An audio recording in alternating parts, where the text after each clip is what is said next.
for the first time, we're bringing confessions to life. And the idea of this is really that we've long believed that sunshine can be the best disinfectant. And if we're talking about trust, transparency, then let's have an open dialogue. At the same time, a lot of these people can't say a lot of things that they want to say publicly. So we're going to give them the forum to do it. So do we have our confessors on the line? Yes, one is here. Is the second one here? Number two is? Number two is here. Right, we gave him number one and number two for lack of a better word. And now I'm really regretting that decision. I'm sorry, guys. Okay, let's start. I'm going to start with the big picture. So we've been talking here for the last 3 days a lot about the agency-client relationship and how different it seems to have gotten from even 1 year ago. Let's start with you, number one. What do you think is sort of the biggest pain point for you when it comes to working with agencies in general? I think there's many ways of addressing this question, but I think the most important thing is I came from the agency world back in the 90s when the creative director was God, and no one questioned God. And it's always been an interesting and frustrating process where the creative force dictates the behavior and the culture in an agency to such a degree that you wonder whether we're trying to build a business or not. So I think the biggest pain point, which I think some agencies have done a really good job changing, is to realize that the ultimate value agencies provide is their thought leadership and bringing trends and bringing in perspectives which the client within their myopic world will not understand. So that is the first thing. But from a pain point perspective, I would love to see an agency which sort of says, I completely understand your business, especially if it's not consumer packaged goods, because complex businesses sometimes need a very different approach. So I will know if you bring a cookie-cutter solution to all businesses. The other thing, as we've evolved as digital agencies, is don't treat digital separately from all other communications channels. There needs to be a vertical integration, and you have to focus on the goal rather than, hey, look, I have some really cool digital ideas. Well, does it impact business? I think that's the most important thing. And also, don't separate the whole front-end and back-end development process. I think agencies will succeed if the front-end developers, the UX, the UIs, understand that the back-end data management is equally important. So if you outsource that, they better understand the business and the model, or otherwise it's going to be challenging.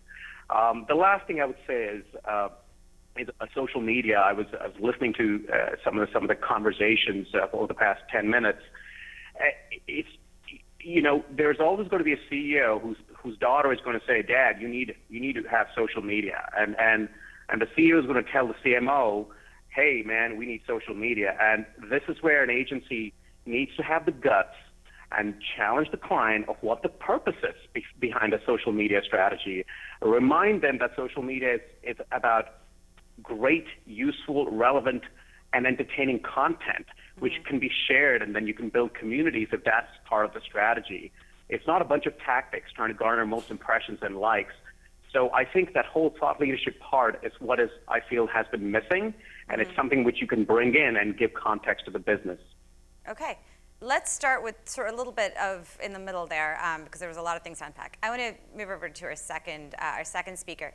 Do you think that agencies have empathy for where you stand and what your goals are with your business? That's my biggest pet. If you define empathy, you can think of hang on. Wait. We're trying to disguise the voices.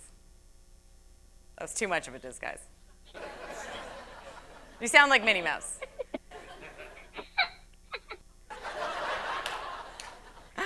You want to go again? Okay, start again. Am I stuck now or still Minnie? Yeah, that's good. You're fine now. Okay. So sympathy a whole, standing outside in your food and calling for with ideas. And jumping in with me, thinking on how to get out together in the possible way. And I think of agencies consider do more than empathy. Okay. And truly understand where our client is from is, but it's unbelievably to us. some crises this brand. All right. And Okay, hang on, hang on. We're going to come back to you because we're sort of losing you on the line, and I think our tech team's going to try and figure that out. Why don't we go back to number one because I could hear you. Do you think that agencies have empathy for where you are? And then we'll come back to you for the second speaker. Empathy is a great word, and I think we all need to probably have more empathy now more than ever, especially after this damn election, pardon me. But ultimately, I think agencies do have empathy. It's just, it might be more about empathy towards doing good work rather than focusing on having the empathy for their clients and consumer. I think if agencies do have a sense of of who the client and consumer is and what their struggles are, they'll absolutely be able to bring that thought leadership I was talking about. Do you ever worry that your agencies are not operating in your best interests? I do, and again, it's based on behaviors and processes, but ultimately it's the account supervisor or the account manager, right, who will build that discipline and have that great bridge between the needs of the client and also the creativity of an agency. You know, I was talking to Tony Shea a couple of years ago, and he literally believed that in order to do something really well, and he called it the core competency, you need to have it within your business, i.e. not an agency, because when you're inside the business, you will actually understand all the issues and challenges. And that goes back to the word empathy, right? So I think if an agency says, wait a minute, you know, I'm an external agency, you need to, you know, showcase your value, and focusing on that consumer empathy is critical. Okay, let's go back to number two and see if we can hear on that empathy Hello. question. Very good. On that empathy question, Okay. you feel like your agencies have empathy? Do you feel like they're operating in your best interests? And I think I think they want to bring my best interest, but I don't think that they always do. And I get that it's a business for them. But, you know, I went through some crisis this year, and it was surprising to me how I would inform what was going on to agency partners and brand partners, and which ones would call me back and immediately go, well, what about that pitch we did last week for that idea? Do you think that that's going to move forward? And I'm like, okay, so I just told you we just had this massive situation, and you're thinking about yourself. You're not thinking about what the brand's going through, what we can do, how we can, you know, adjust what we're working on. And those are the moments that I think frustrate me the most, is where they're thinking about their P&L, they're thinking about if they're specialized, they're thinking about their specialization, whether that's social, digital, content, and they're not thinking about the bigger picture. And that's the difference for me between empathy and being maybe a little sympathetic, but still thinking about yourself. And when I have partners who are truly empathetic and thinking about my best interest, those are the ones that stick with me the longest. Those are the ones that don't have to bring me upsells and tell me about new things that they're offering in their boutiques or in their larger firms, because I'm already learning about it because we've built that relationship, and they're more likely to get extended business. Okay, but they do have to worry about their own businesses. They've got businesses to run, and they're being paid less and less. I mean, how do you reconcile doing both those things at the same time? Well, that's the funniest thing, right? Let's talk about we'll talk about community and brand. Most creative directors and social media people will sit across the desk of a client and tell them not to worry about it tying directly to an ROI, right? You guys just wrote a great article about Everlane, and talk about how it's this more ethereal thing, and you need to build a relationship with these customers, and then they'll come back, and they'll love you forever if you build loyalty and advocacy. Why can't you turn that into your own business model as an agency? What I remember doing a confessions with not these guys, but with a different marketer once, and the idea was that it's harder to have internal accountability inside agencies. So often you get solutions that don't necessarily work. Do you feel like that's true? That you can't be accountable inside agencies? I think accountability is difficult on both sides, especially when you're getting into certain industries that maybe data isn't a founded part of that industry. And I think with agencies, you do get a lot of people who kind of fake it till they make it. And you also get that on the brand side. And if you get two of those put together, you end up in a pretty big mess.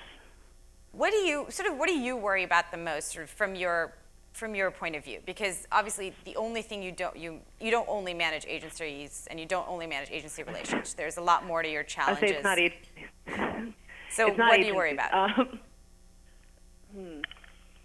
I think the number one thing I worry about is my people on a regular basis, and growing them, making sure that they're happy. I think retention's really important.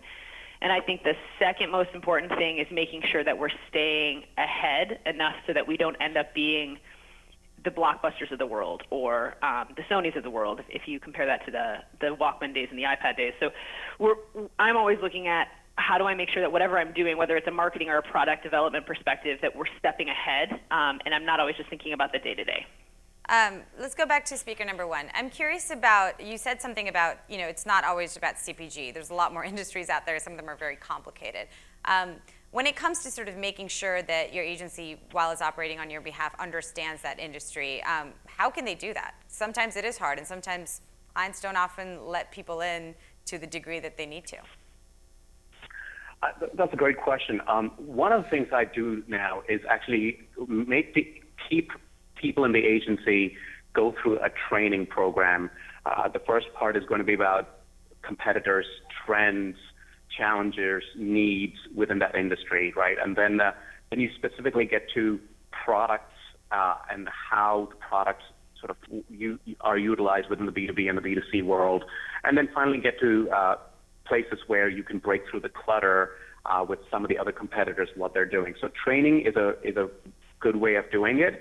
As an example, I was with an agency and I had a great relationship with an account supervisor, and they got the business. And when they moved agencies, I actually moved with that account supervisor because I trusted his judgment so much on the value he will bring and the kinds of teams he'll put together rather than the brand of the agency. Mm-hmm. Do you, in terms of making sure that kind of relationship, I mean, that is relatively rare, and I think that's something everybody wants to work towards. I mean, we've had a lot of conversations here about how much pressure often the client is under to prove numbers over to the CMO, or you have junior people often trying to just sort of make sure that his or her boss is happy, and so a lot of decisions are funneled through people who really can't be decision makers. How do you make sure that chain of command doesn't end up actually hurting that relationship or creating mixed messages? Because that's something that a lot of people here have talked about over the last 3 days. Wow. I mean, so if an agency person is working with a person who's not a decision maker in the corporate ladder, I think that's a fundamental challenge, and I don't know how to solve that. On my side, I will make sure that the agencies are absolutely partners not just from a tactics perspective, but a strategy perspective moving forward, right? There are a lot of, so here's the thing, when you talk to a CFO who doesn't come from the CPG world, they are not used to words like, metadata and impressions and GRPs and all that stuff. So the first thing I will always tell an agency person is, put yourself in the shoe of a CFO. By the way, the CFO is the most important person for an agency, I believe, in order to make sure we continue the relationship and the fees are paid and all that good stuff. So if you can start speaking in the world of how a CFO or a business leader speaks who's not a marketer, you could make huge strides in building that relationship. So build the relationship not just with the CMO and the team, but to build a relationship. I think if you give the CMO the opportunity of the reasons why they could provide more value directly to the higher management, it helps. Let's say same question for the second speaker, because I know that we've spoken in the past before preparing for this conversation, and we've talked about MBA speak, quote unquote, and how hard that can be to parse through. Yeah, I'm not a big fan of MBA speak or the concept of somebody coming in with their own lingo and trying to use that to bully people around, which happens brand side a lot. I have the same issue with the CFO that speaker number one was talking about. My CFO is almost against marketing in general because she does not see the benefit to it on the bottom line as she does some of the other investments that she can find. So I have to constantly be in her office explaining why we should try things or why we should expand a campaign or why the data is going to take longer than 24 hours to show her a return. And it's an ongoing education process. I think that's another part of having agencies be thought leaders and empathetic partners, is that we're constantly educating on the brand side, because not everyone lives and breathes what we do, especially when it comes to digital and social. And it's funny to me how, people still feel more comfortable doing, a billboard or a television buy, but trying to explain a small investment in a test on social or digital is still taking me much longer. So we're constantly in the education phase. But from an MBA speak perspective, I think that that's something that comes across almost more arrogant than it does helpful a lot of the time. When people come in and think that they have like a bigger point of view, or they have a better stake in things because they have an MBA or because they've done something, and it usually hurts a lot of conversations in the innovative space versus helping people think differently.